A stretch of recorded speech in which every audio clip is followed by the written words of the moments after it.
Hi there, hope you're okay. So I'm going to start by doing a video audit on how we can improve the user experience. This is the first time I've actually seen this website, so I'm just going to kind of say what I see. One thing that I did notice was from the conversations that we've had on people per hour is that there is that sort of there's the idea to merge these three sites. And now you've got a website which caters to all different user types, which um, could be a great thing to do or a not so great thing to do. Now, to actually really understand if that's the best way forward, you would have to understand what it is that the user is trying to do. So, I'm not a massive fan of personas in terms of user experience design and usability, because essentially I feel it doesn't really matter what your demographics are. Um, Generally, most people are looking to visit a website to get a certain job done. And the way that it's sort of framed is almost like they're hiring the website to meet that end goal. So, what I would firstly think of is, what is it that your users are trying to get done? What is it that the job that they're wanting to complete? Now, if you've got different users who have different user needs, and you're finding you're segmenting those users not um, in terms of demographics or psychographics, but in terms of their jobs they want to get done, then it might not be the best approach. However, if you realize that the core job the users was what all these users wanting to get done was, for example, um, to learn and to gain insights, or that's something that you would have to sort of like discover yourselves, then it would be the right solution. So, is there a need to do this? Is not something that I could answer without doing that research and without that real understanding.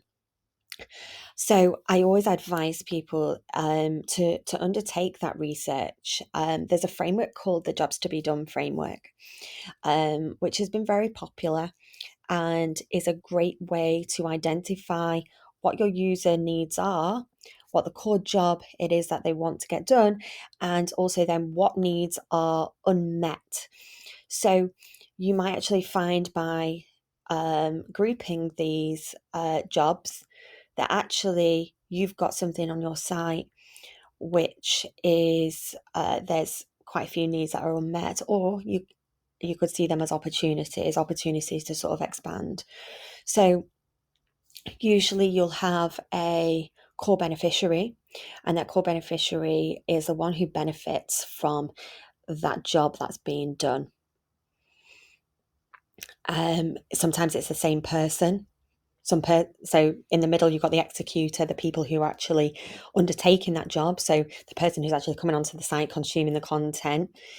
Um, and sometimes that's the same person. This person, the core beneficiary, can sometimes be the same as the executor. Sometimes it's also very different as well. And they will have different needs, and there could be unmet needs as well. And they're all striving to achieve this end goal. Now, say, for example, the core beneficiary doesn't really care how they achieve that end goal. So, say it was consume content. They don't care how they achieve that end goal. They just want to get there. So, this is where, if we think about sort of like these are our competitors and things like that, that's kind of like the wrong way to sort of like look at it, because essentially a new product could come in and could literally help them to get their job completed much quicker and faster and replace what you have here. So that's just something like food for thought in terms of looking at if this is the right solution. And I work with people to actually identify those jobs and really understand what our users are wanting and then put together a solution. So I'm going to take this audit as an assumption that this is the correct way to do it, because obviously I've got nothing else to go off at this point, and I want to provide some value. So I'm going to look at this from a user experience perspective, look at sort of usability and how easy it would be for the user to navigate, um, going off knowledge of my previous sort of like what I understand of behaviors and how users utilize websites. And also looking at a small percentage of the audit will be sort of looking at the graphical user interface, which is when you do a user experience project, normally like you start with wireframes, you start with understanding like the user needs, and you create journey maps and user stories, and it all piles on top. And then the last thing that kind of is applied is the user interface design. So something that actually looks good in terms of what psychology tells us, people expect it to be a better user experience anyway, and can actually help people to actually to want to be on the page. But I would say that's only a very small percentage. It's not just about how it looks, it's about how it sort of like really works for its users as well. So I'm just plugging myself in. Okay. So I'm just going to say what I see as it sort of like kind of comes up. Okay, so the first thing I notice is that you have two call to actions in the top. You've got login and subscribe. Now, I'm guessing your primary call to action would be, and this is the goal of the website, of a business goal, you want them to actually subscribe. So that one should be the most prominent button, and the login should be secondary. So I don't know if you have like a style guide or a design system of how this will sort of like work in terms of like where you build up the components. But that's something that I would recommend, so you can really differentiate between primary button styles, secondary and tertiary. So a primary button will be the one that we want to stand out the most, and will be the ones that we're driving the users towards. Secondary will be secondary links, like a login link is something that's needed, but we don't necessarily need to shove it in people's faces. A tertiary link might just be a read more button, for example. So I would make subscribe the primary button, the login the secondary. And I would also as well, this is going to be a site that the search functionality is probably going to be used quite a lot. So I would actually have the search functionality within the header with a text box ready for the user to search, rather than it having to be something that they click on.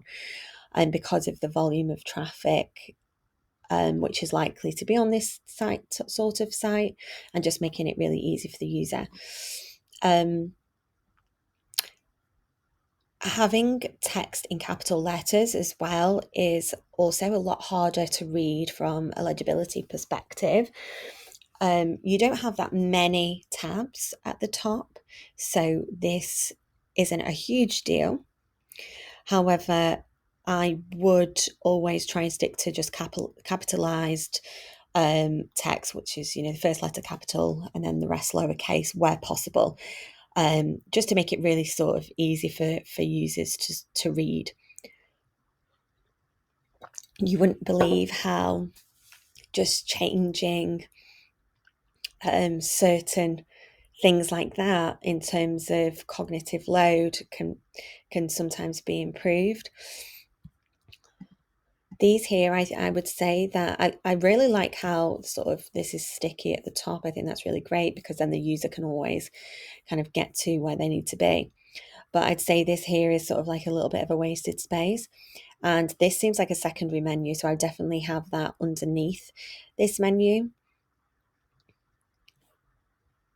Okay, I'm just going to...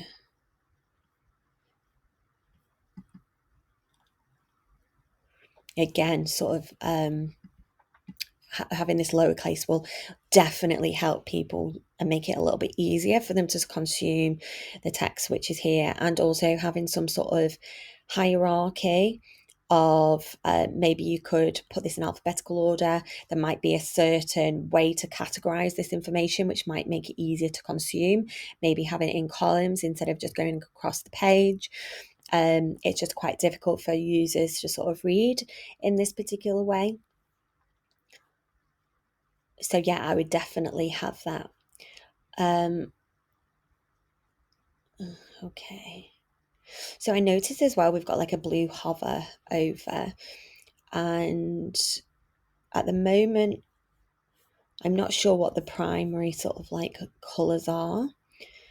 So green, if you're wanting to keep the green, I'd probably have that more as the subscribe, and then the secondary button to be you know, black or white with a sort of underline, and maybe the hover colour is also green. I'm not sure. The blue is like almost like a new colour which seems to be introduced. So that might be something just to kind of like consider. Features.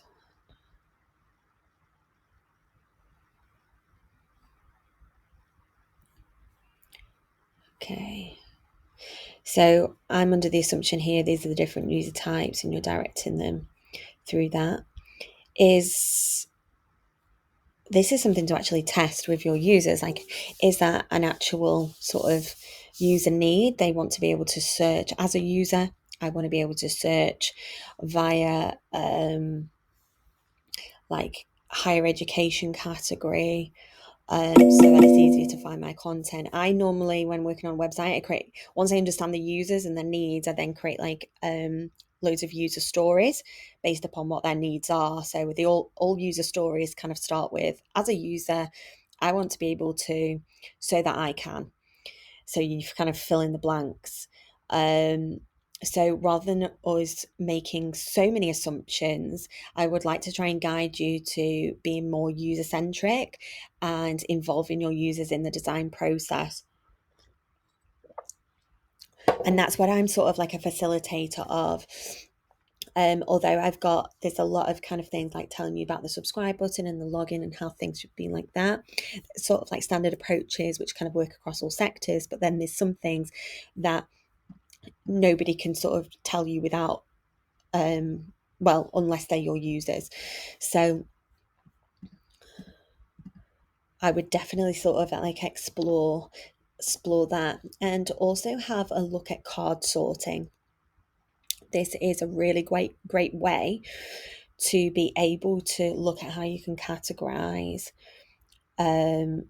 your navigation menu, what users are sort of like looking for, and how they sort of would navigate. It's a really good sort of like test. You could just do it with like 6 to 8 users.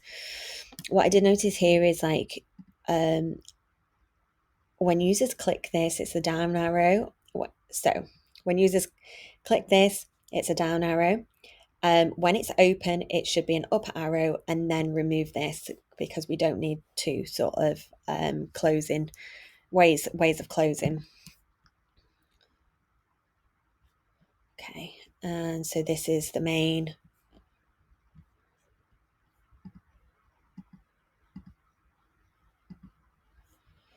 navigation.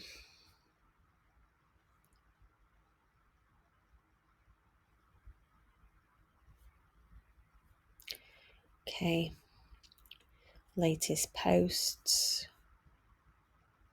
Apart from the imagery being a little bit pixelated, that's one thing of like sort of building trust, especially with content, having high resolution images. Okay, I would actually I did make the assumption that this arrow would be something clickable, and I'm assuming this takes me to another page, which it does with all the latest. I would have a secondary button style here rather than an arrow, and making the whole header a link.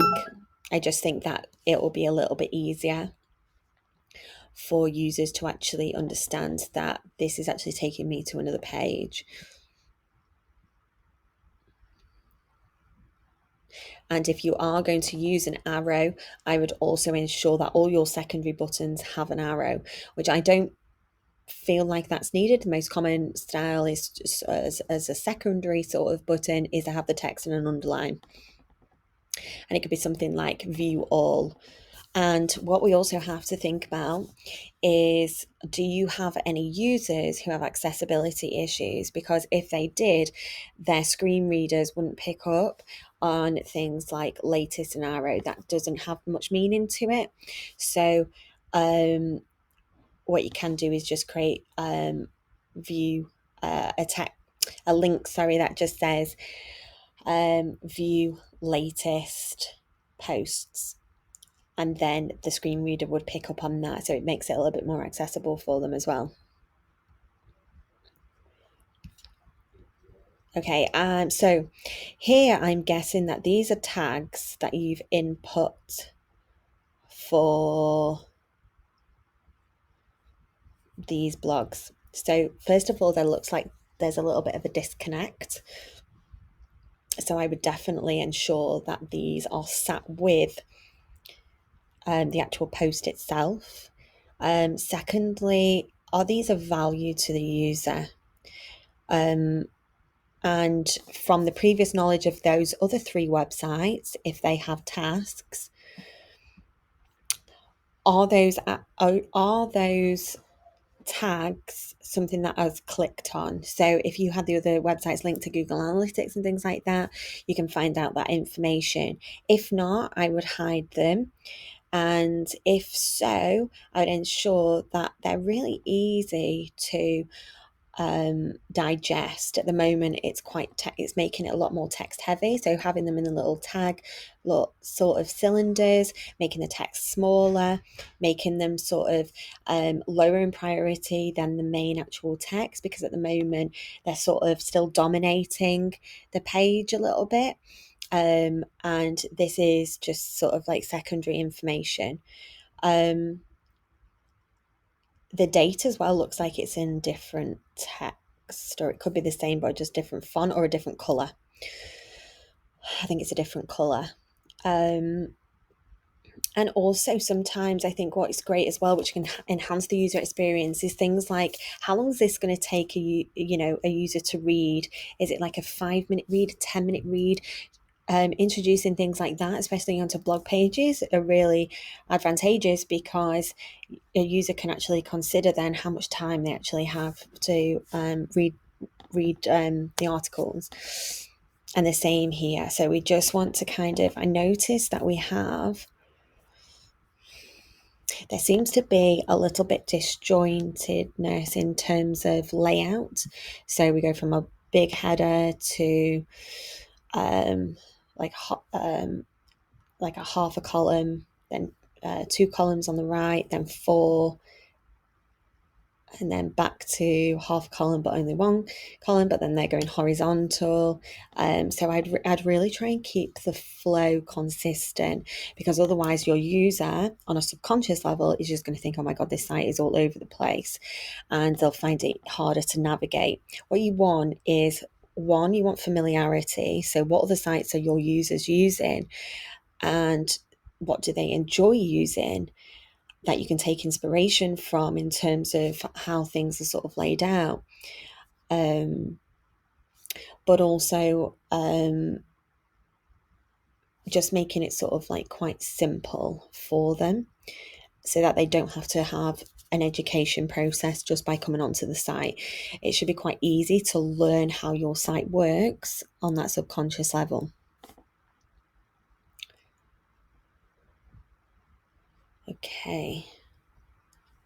So just consider that. Don't miss actually the language there. So in neurolinguistics, that tells us that when we actually use words that say like miss, even though we're trying to get across like don't miss this, our brains, because they're only scanning, they're only taking in so much information at a time, they're not doing it word for word on your site, you're actually inputting the text miss into the user's head.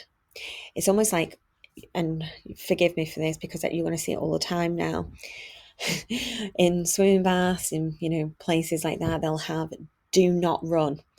Well, we're just scanning the room. We're not really looking at a sign. And those suggestions that are input to us, especially for children, they're just going to see "run." So what we actually want is for, in those situations, children to walk. So it would be better to say, "Please walk slowly." And then, even if they're only picking up one of those words, it might be either "walk" or "slowly." And we're almost priming the user for what we want them to do. So I would just consider the language when you are kind of thinking about headers and things like that, and what we actually want the user to do. Now, if this is a video, again, maybe having like video time on there as well. Is it YouTube? Is it hosted by YouTube? Let's see what happens when I click this. Okay, so I've actually got to go to 2 pages, and then I've got to click watch, and now I've got to log in. You're probably just creating a sort of like barrier in the user experience rather than it being a sort of like natural process, which can create a lot of frustration for users. I appreciate sort of like the end goal is to get people to sort of like sign up, but we want them to do that willingly.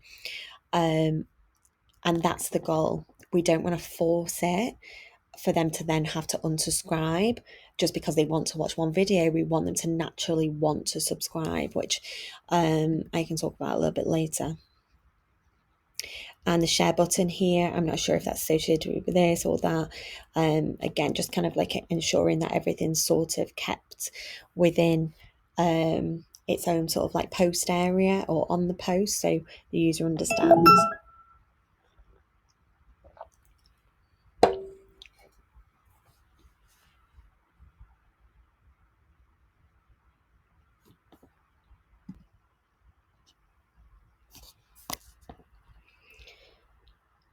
Okay, so the same sort of thing here. What I do know about how users use websites is that a lot of them don't scroll, and they won't scroll this far down the page. So rather than just kind of putting the content onto a page, we really want to consider, what do we want users to do? What is that journey we want to take them on? Just not just from a business perspective, but from their user needs as well. How can we guide them? So your users are not going to scroll this far. Unless you've got some sort of like landing page where you're really hooking them in, you're getting them to read and pull them down, which takes a lot of work. This wouldn't kind of have the same sort of approach. And you'll find this on a lot of websites as well. They will still have loads and loads of content, even though they'll have the knowledge that only 5% of people might be actually scrolling right to the bottom.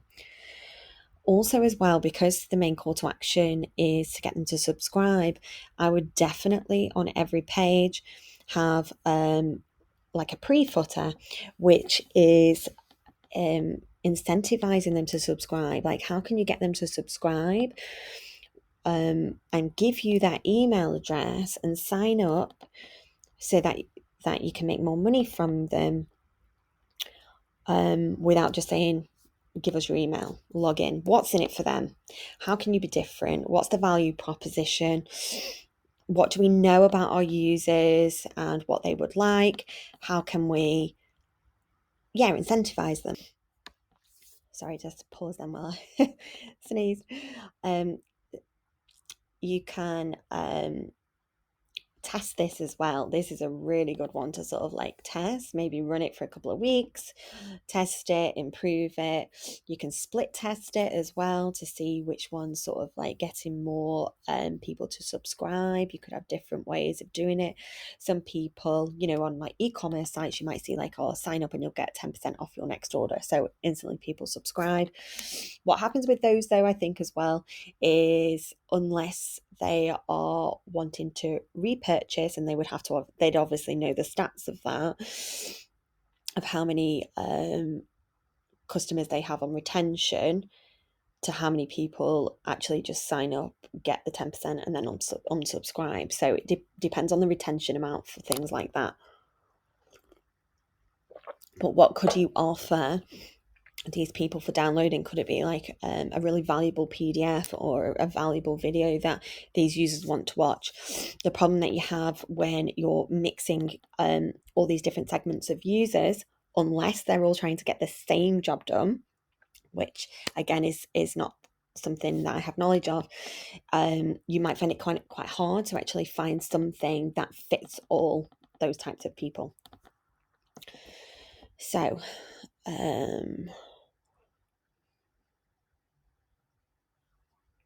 again, just to sort of like changing this from capitalized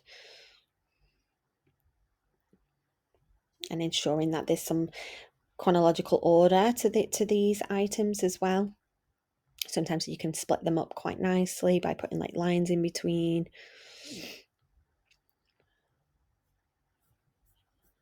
Okay.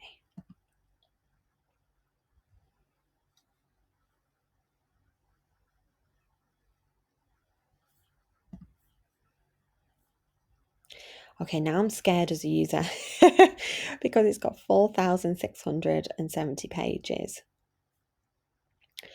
So this is all news. Now, what I would expect if there is that many pages is to have some sort of filtering system. We have filtering and we have sort by most recent, sort by oldest. And we could also then be able to filter by the types of blog it is, and so forth. And because you're a blog site with like so much content, whether or not that search icon and filtering becomes almost a secondary small menu, because you know your user's going to be doing a lot of that. So the data that we actually need to understand is from previous websites, are people doing keyword research? I don't know if they've got filters on the other site, or are they using filters? So I've worked on many sites before where I find like 5% of users are inputting keywords and the rest are using filters. So it makes sense we need to have that filtering on the homepage, on every page, making it accessible and easy for the user to get to where they need to be quickly. So yeah, definitely having some sort of like filtering.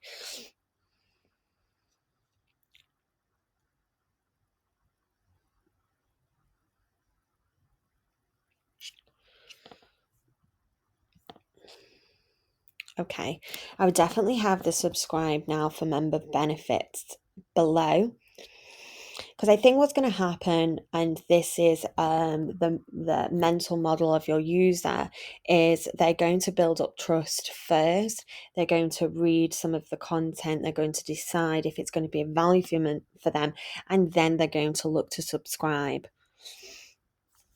So I would definitely have that at the bottom if we understand that user flow. So that's a flow, that's an assumption of how I believe they will work on the site. And you can validate that assumption through user research and doing some testing. Now, I notice this button is very different to the other buttons. So again, we need to stick with that primary, secondary, and tertiary button style. Subscribe now for member benefits.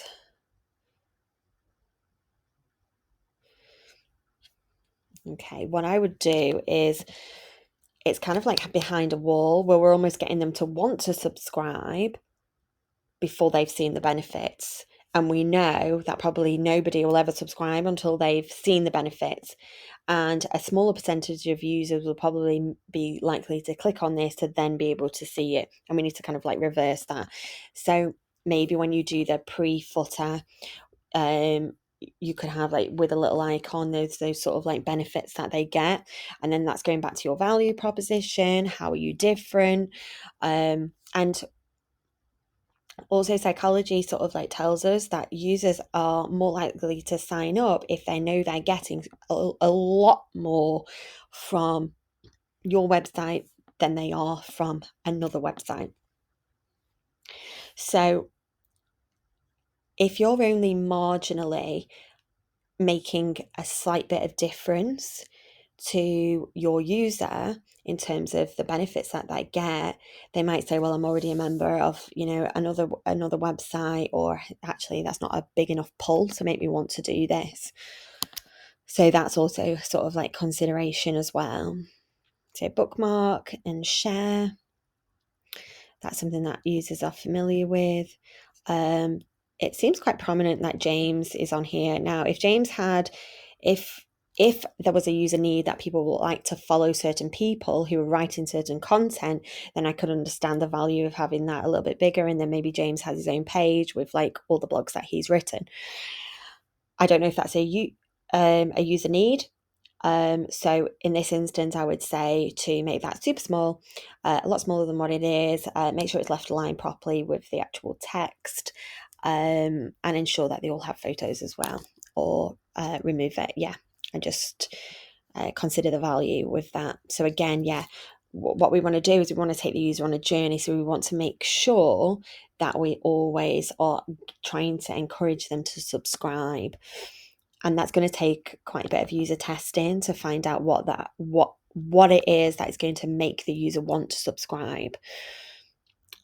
So you may also I'd remove this sort of like arrow here.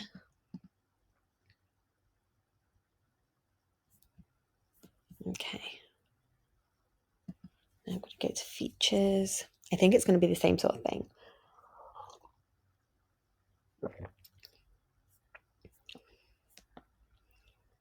Okay.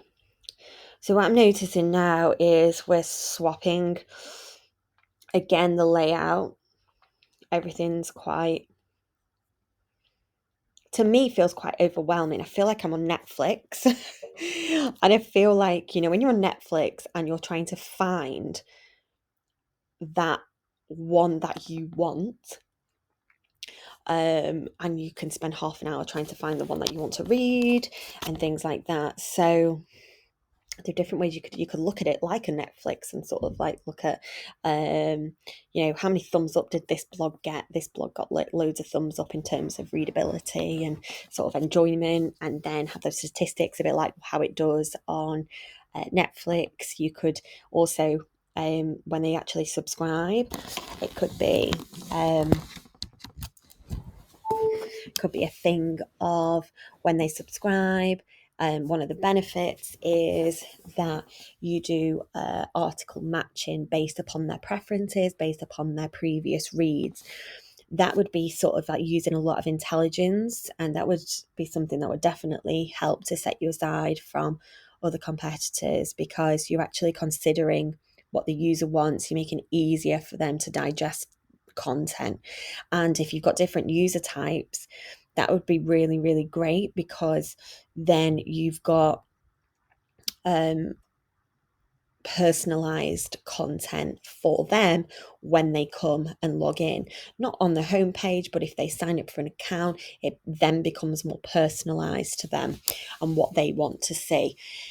You could even do an onboarding process within the login section. So when they have signed up, they might select certain preferences, a bit like when you go on Pinterest and you then say, right, I want to see like arts and crafts, I want to see home and decor, I want to see this, and that, you could have the different things that the user might want to select in terms of, I just want to look at higher education stuff, I just want to look at this or that. So these are just sort of like ideas, but I will stress not to be ideas led. And by that, I mean coming up with an idea is great, but it needs to be meeting a user need. So to have those user needs first is crucial. And if one of those stories is, as a user, I really want to be able to come to a site where I see personalized content, then that is an idea based upon that user need. We have to really have that user need first to be able to feel confident that we're not going to waste time on creating something, designing something, implementing it, pushing it out, and then realizing it doesn't work. And that's what I call an ideas-led approach. I tend to work from scratch and from straight from the off really, and do like user research and all the stories, and there's a lot of in-depth stuff, but then and you feel confident that when you launch a site, actually I know exactly what my users want and we're not just guessing. Yeah, so I see we've got like a different background color here, and this is very different from the other site, so the other pages. So I would definitely keep that consistency. Users love familiarity, and not having things jumbled around. Again, the same with this. I don't see another page with the same sort of thing. We do want to differentiate the pages, but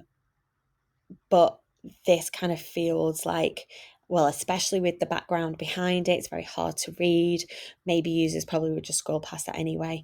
Now we've got like different layout. We've got like numbers for the date and time that I guess it was posted. Oh no, sorry, these are upcoming webinars. Okay, so completely different style because these are upcoming webinars. Again, I just sort of like missed that text. We are on watch, but I wouldn't know I was on watch. So maybe quite good to have an indication for the user to know which page they are on at any one time, which might then prompt me to understand that, okay, there's different. This sort of icon with opacity layer is actually different from the home page. So again, keep that consistent. And now we've got red buttons. Okay, so we need to have, is this a primary button? If so, we want to make sure all primary buttons are the same. Subscribe is a primary button, so it should be the same. It shouldn't be any different.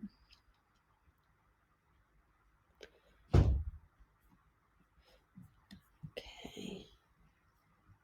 And again, just the capitalized text, I just removed that. Okay, so I'm going to look at this.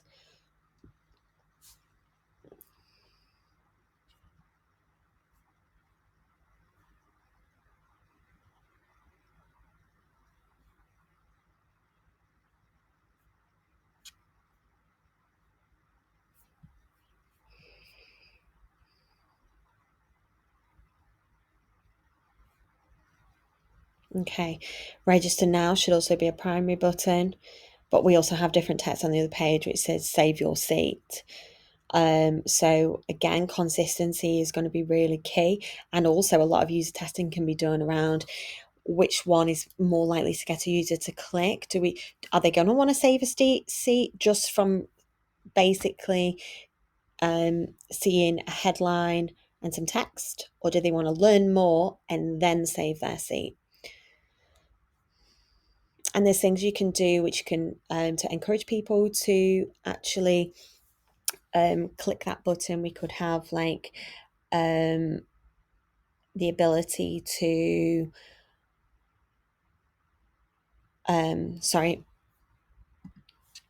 let them know things like, how many seats do you have available for this? How many are left? Can be really great ways to encourage users to actually register.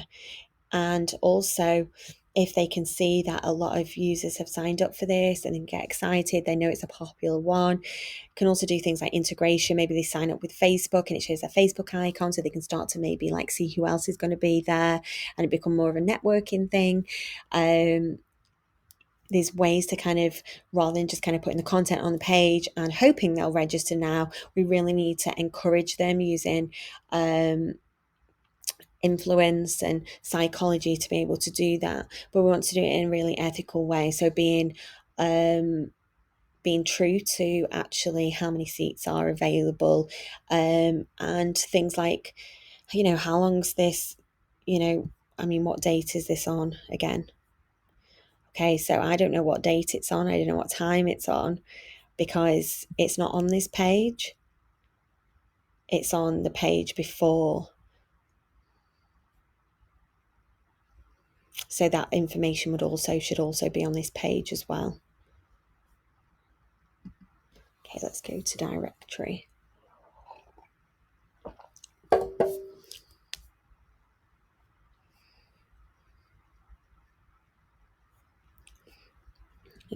And just repeating the things said from the previous page is just sort of like creating consistent button styles.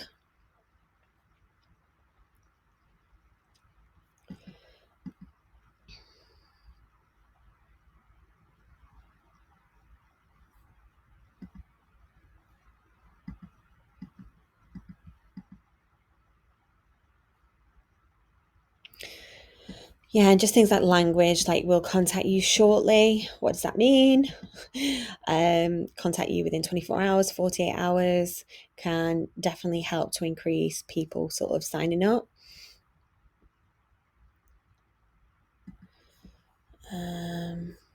This text box I think is a little bit long for this particular page, and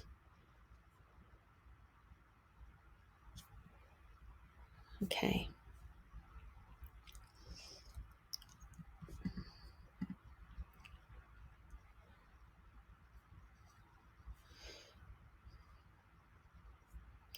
Yeah, okay, now we've got an orange button, an orange link.